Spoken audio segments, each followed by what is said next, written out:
할렐루야. 이 시간 함께 예배하는 모든 성도님들의 삶과 가정 가운데 우리 하나님의 은혜와 평강이 충만하시기를 주님의 이름으로 축복합니다. 서로 인사하겠습니다. 축복합니다.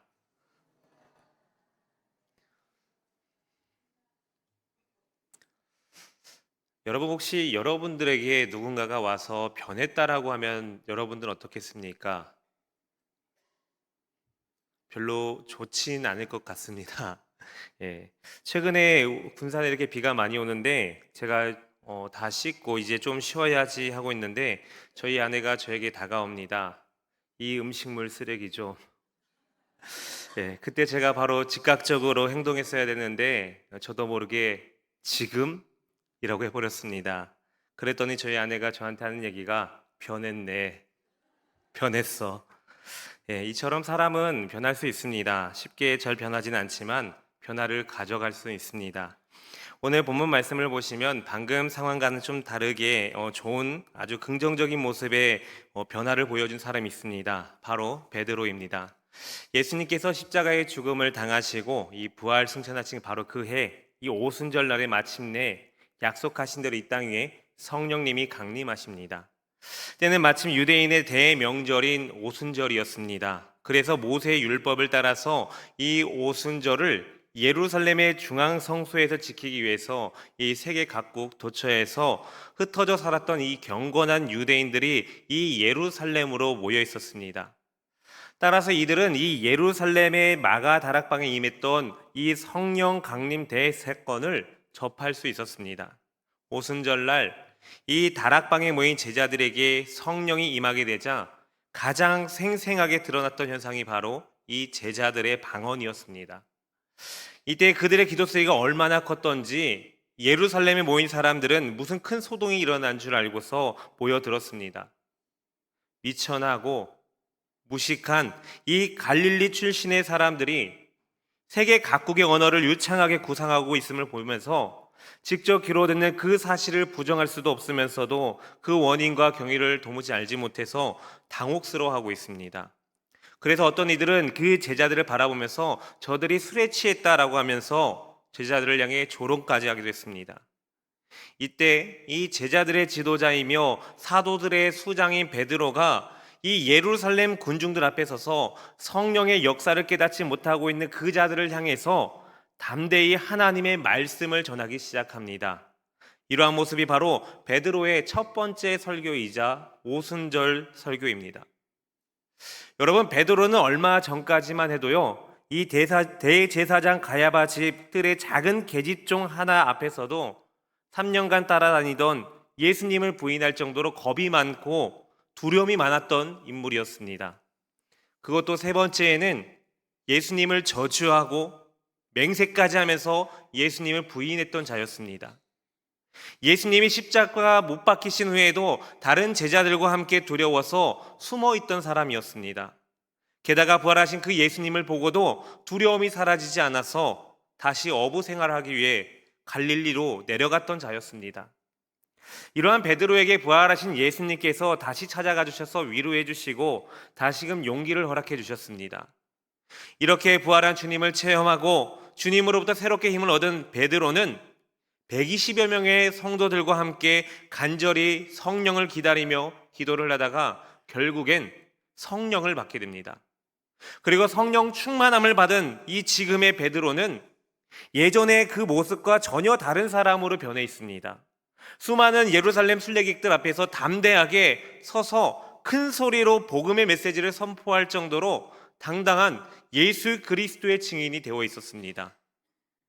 오늘 우리는 이 성령 충만함을 받고 예수 그리스도의 담대한 증인으로서 예루살렘 군중들에게 외치는 이 베드로의 첫 번째 설교는 과연 어떠한 말씀이었는지, 또 이 말씀이 오늘날을 살아가는 우리들에게 어떠한 도전을 주는지 우리 함께 말씀을 통해서 함께 나눠보겠습니다. 먼저 첫 번째로 베드로는 이 오순절 성령 강림의 역사는 구약의 예언이 성취되었다는 사실을 말하고 있습니다. 15절, 16절 말씀을 보시면 때가 제3신이 너희 생각과 같이 이 사람들이 취한 것이 아니라 이는 곧 선지자 유엘을 통하여 말씀하신 것이니 일러스되 라고 말씀하고 있습니다. 이전의 말씀이었던 12절, 13절 그 말씀을 보시면 사람들은 제자들에게 이 성령이 임하여서 방언하는 모습을 보면서 당황해하고 수군대고 있습니다. 심지어 어떤 사람들은 그 제자들을 향해서 술에 취한 것이라고 하면서 조롱을 합니다. 이에 베드로는 15절 말씀을 보시면 제3시를 강조하고 있는데 이 제3시는 오전 9시를 가리킵니다. 베드로는 아무리 술을 좋아하는 사람이라 할지라도 이 이른 아침부터 술에 취해 있을 리가 없다라고 그렇게 반문하고 있습니다. 술을 마셔도 늦은 저녁이나 밤에 마시지 이 120명이나 되는 수많은 사람들이 어떻게 이 아침부터 술을 마시고 취해 있겠느냐라는 것입니다. 게다가 유대인들에게 하루 3번 기도하는 시간이 있는데 오전 이 9시는 경건한 그들의 첫 번째 기도 시간이었습니다.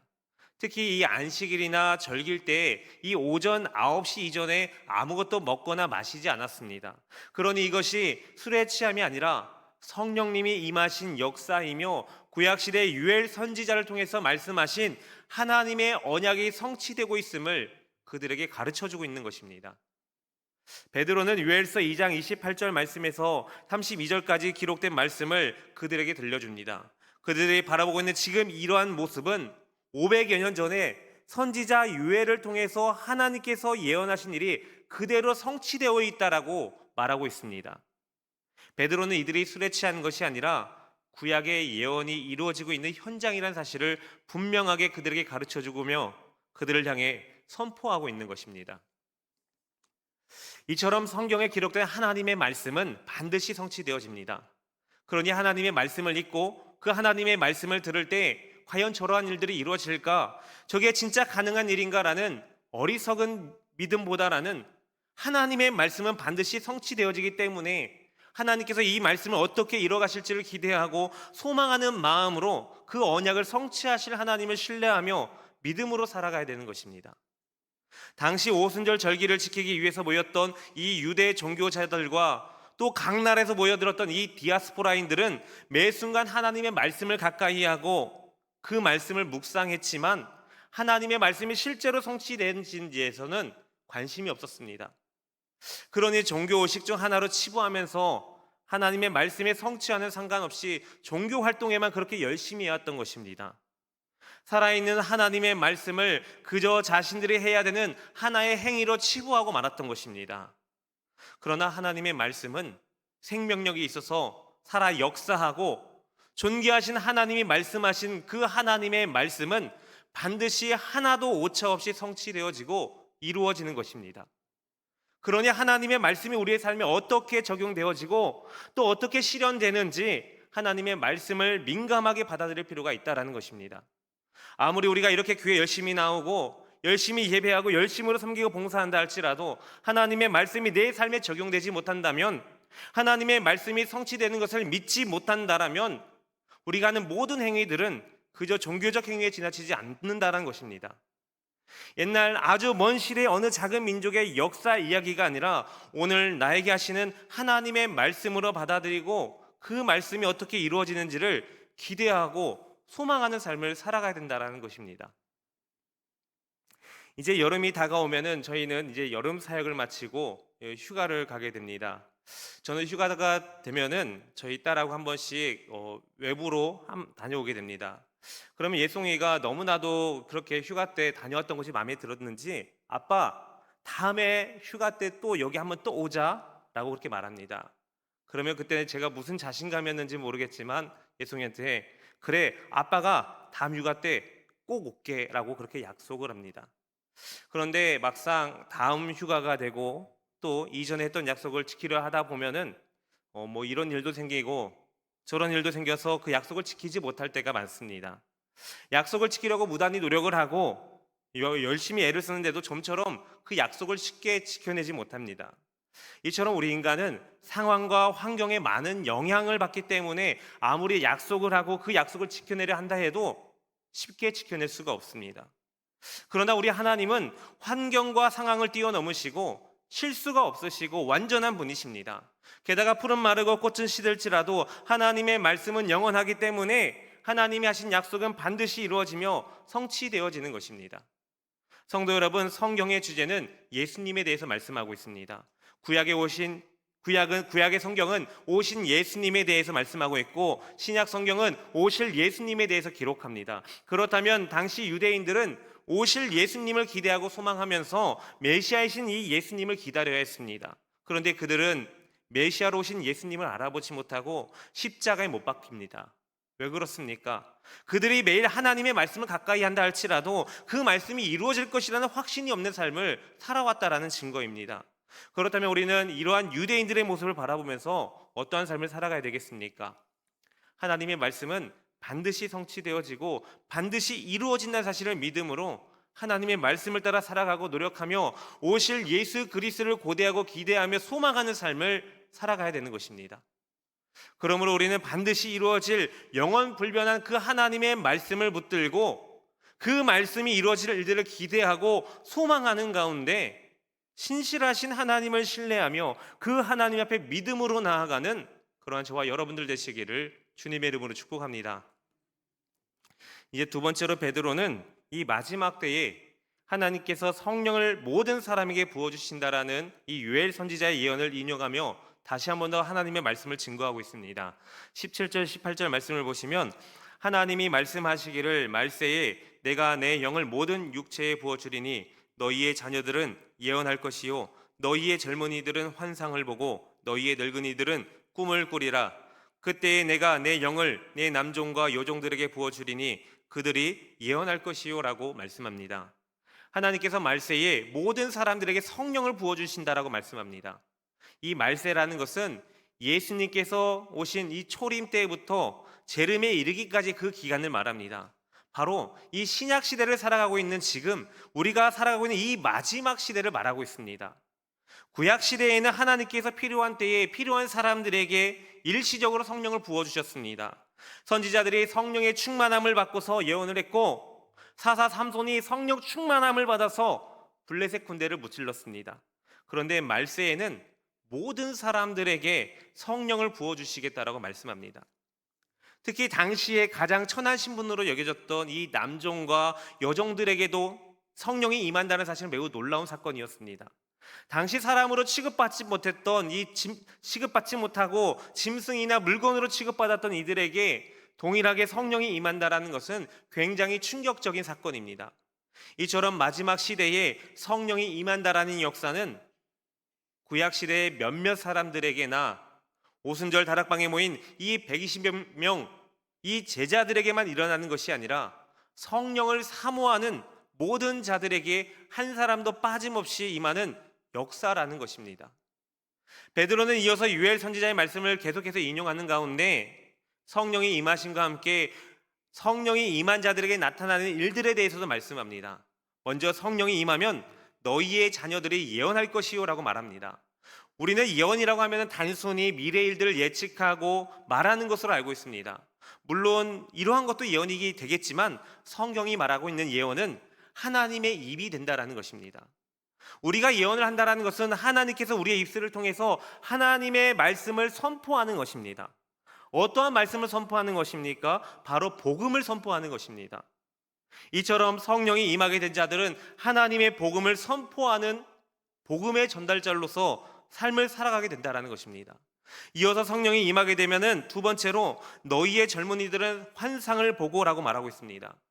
환상이라고 해서 신비로운 모습을 보는 것이 아니라 오늘 유해 선지자를 통해서 말씀하고 있는 이 환상은 바로 하나님의 비전을 바라보는 것입니다. 성령이 임하게 되면은 세상의 가치관을 바라보는 것이 아니라 바로 하나님의 비전을 바라보며 하나님의 계획을 바라보며 살아간다라는 것입니다. 이제 성령이 임하는 마지막의 모습은 너희는 늙은이들은 꿈을 꾸리라 라고 말씀합니다. 젊은 세대들이 꿈을 꾼다라고 하면은 당연한 것처럼 들리는데 노인들이 꿈을 꾼다고 하니까 뭔가 조금 어색하게 느껴집니다. 그러나 성령이 임하면 하나님의 비전을 품고 하나님의 꿈을 꾸게 된다라는 것입니다. 소망 가운데 삶을 살아간다는 것입니다. 여러분 성경에 보면은 모세가 80세에 하나님의 부르심을 받고 이스라엘 백성들을 출애굽하는 꿈을 꾸게 됩니다. 갈렙은 85세에 가장 험한 산이자 무서운 아낙 자손들이 버티고 있었던 이 헤브론 땅 가운데 도전을 합니다. 믿음의 조상 아브라함도 75세에 하나님께 부르심을 받고 가나안으로 꿈을 꾸며 도전을 합니다. 성령 충만한 사람들은 이렇게 하나님의 비전을 품고 소망 가운데 살아간다라는 것입니다. 어느 집사님이 성령 충만함의 이 설교를 듣고서 이런 질문을 합니다. 목사님, 저는 성령 충만을 받고 싶은 마음이 간절했는데 저는 성령 충만함을 받지 못할 것 같습니다. 그러자 목사님이 궁금해서 묻습니다. 집사님, 무슨 이유에 있어서라도 있습니까? 그러자 이 집사님께서 말씀하시기를 예, 저는요 체력이 약하기 때문에 성령 충만을 받지 못합니다. 목사님이 이상해서 다시 한 번 더 물었습니다. 집사님, 성령 충만하고 이 체력하고 무슨 관계가 있습니까? 그러자 집사님이 이렇게 대답합니다. 성령 충만하려면 빠르게 박수를 칠 수 있어야 되는데 제가 몇 번 부흥에 참석을 하다 보니까 얼마나 박수를 빨리 치는지 도저히 따라갈 수가 없다라는 겁니다.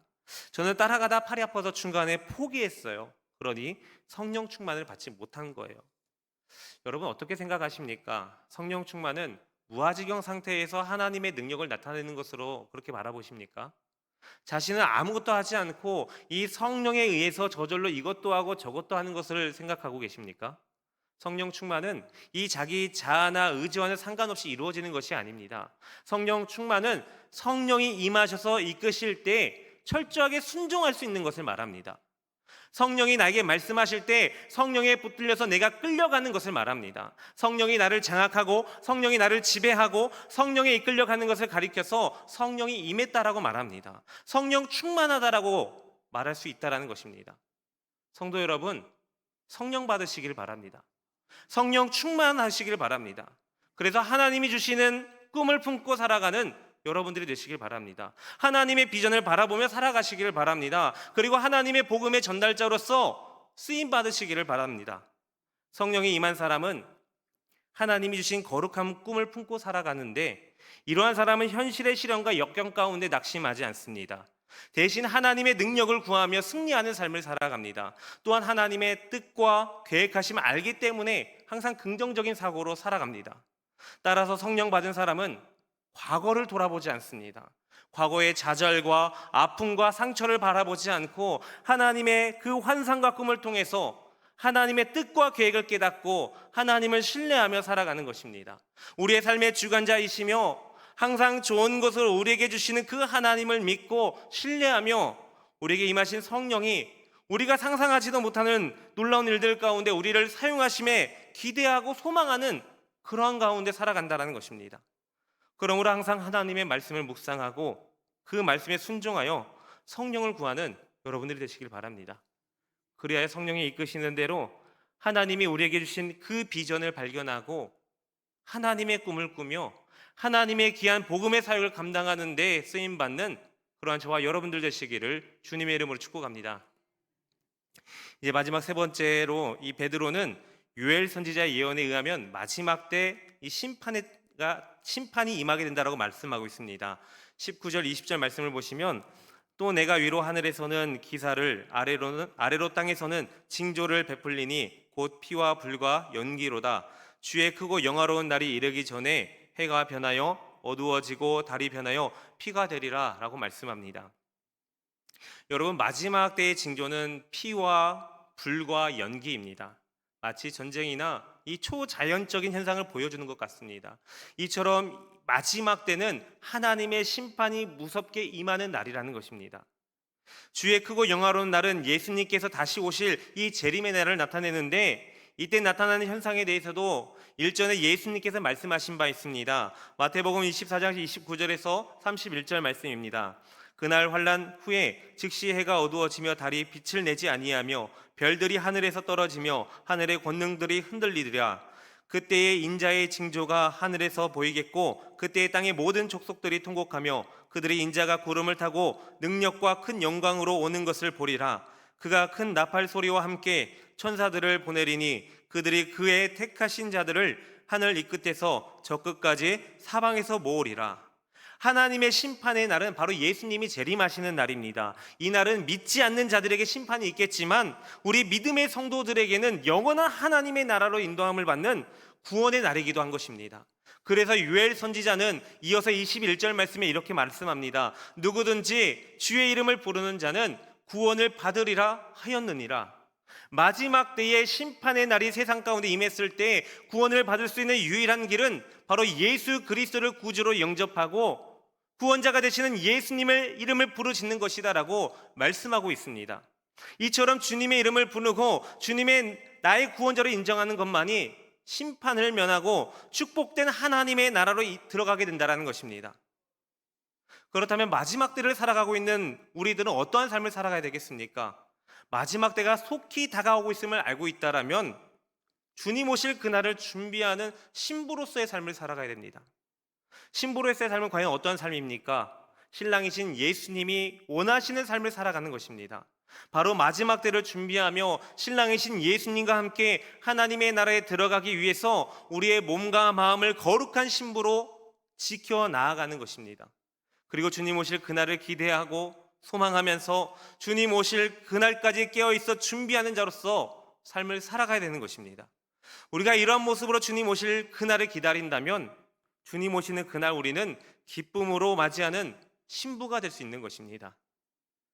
어떤 집사님께서 주일날 목사님 말씀에 은혜를 많이 받으셨다고 합니다. 그래서 그날 친구 부부를 초대해서 식사 대접을 한 뒤에 차를 마시면서 이렇게 이야기합니다. 오늘 내가 목사님 설교 시간에 목사님 이런 말씀을 들었는데 예수님이 곧 오신대. 그런데 그때 예수님을 믿는 사람들은 이 예수님을 따라서 하나님 나라에 올라가고 또 예수님을 믿지 않는 사람들은 이 땅에 남아서 환난을 당하고 지옥에 간대. 나는 이게 사실이라고 믿는데 너는 안 믿잖아. 그러니까 내가 하는 말인데 예수님이 오시면 내가 갖고 있는 재산 너 다 가져. 내 땅도 너 갖고 내 차도 너 가져가고 뭐 땅 문서 각서 써달라면 내가 지금 당장 써줄게. 친구 집에 초대받아 갔다가 횡재를 했다고 생각했던 이 친구 부부는 집에 돌아와서 너무나도 기쁘니까 밤잠을 이루지 못했다라고 합니다. 각서까지 받아놨으니까 이 사람이 해야 될 일은 바로 예수님이 빨리 오시기만을 바라는 뿐이었습니다. 그런데 날이 이게 갈수록 이상하게도 그 줬던 마음이 사라지고 점점 마음이 불편해지기 시작했다고 합니다. 과연 천국이 어떤 곳이길래 저 친구가 아무런 아쉬움도 없이 자기 모든 것을 나한테 이렇게 줄까? 하나님의 나라는 그만큼 좋은 곳인가? 라는 고민에 빠지기 시작했다고 합니다. 몇 날을 고민하던 끝에 이 친구는 다시 그 친구에게 전화를 합니다. 너 전재산 내가 안 받아도 좋은데 나도 예수님 믿고 천국 갈 수 있는 방법을 가르쳐줘. 나도 천국에 가고 싶어. 성도 여러분, 우리는 지금 마지막 때를 살아가고 있습니다. 주님께서 다시 오실 그날과 그때는 아무도 모릅니다.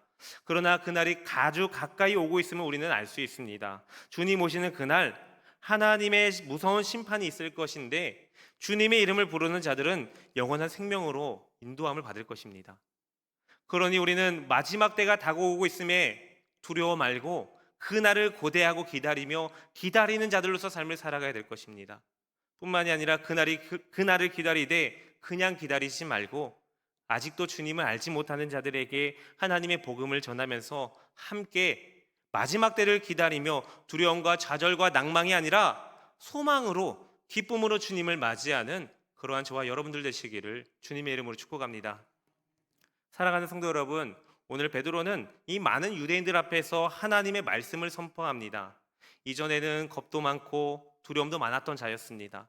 그러나 지금은 성령 충만하여서 하나님의 말씀을 담대히 선포하는 하나님의 증거자로 변하게 되었습니다. 게다가 베드로는 많은 사람들 앞에서 담대히 선포하는 것뿐만이 아닙니다. 지금 사도들과 제자들의 성령이 임하여서 하나님의 역사를 나타내고 있는데 이에 알맞은 구약의 말씀 요엘서를 인용하며 말씀을 선포합니다. 어떻게 이러한 일들이 일어날 수 있겠습니까? 바로 베드로에게 성령이 임했기 때문입니다. 성령이 임했기 때문에 성령이 베드로에게 말할 수 있는 지혜를 주셨고 선포할 수 있는 담대함 또한 주셨다는 것입니다. 그러므로 여러분 성령 충만하시기를 바랍니다. 늘 성령과 함께 하시기를 바랍니다. 그래야 성령으로 변화된 삶을 통해서 하나님이 원하시는 이 삶 가운데 다시 오실 그 주님을 기다리며 하나님의 영광을 위해 쓰임받는 그러한 저와 여러분들 되시기를 주님의 이름으로 축복합니다. 기도하겠습니다. 거룩하신 아버지 하나님 감사합니다. 오늘도 저희를 수요 기도회로 불러 모아주시고 하나님의 말씀으로 인도하여 주시니 감사합니다. 우리가 이 세상을 살아갈 때 비록 세상 가운데 삶을 살아가고 있겠지만 성령의 사람들로서 성령이 인도하심에 따라 살아가는 저희들이 되게 하여 주옵소서. 늘 성령 충만하여서 하나님의 비전을 바라보게 하여 주시고 하나님의 꿈을 꾸게 하여 주시고 하나님의 복음을 많은 이들에게 전할 줄 아는 성령 충만한 자들이 되게 하여 주옵소서. 그리하여 주님 다시 오실 그날을 기대하고 소망하여 주님을 기쁨으로 맞이하는 저희들이 되게 하여 주옵소서. 거룩하신 우리 주 예수 그리스도의 이름으로 기도합니다. 아멘.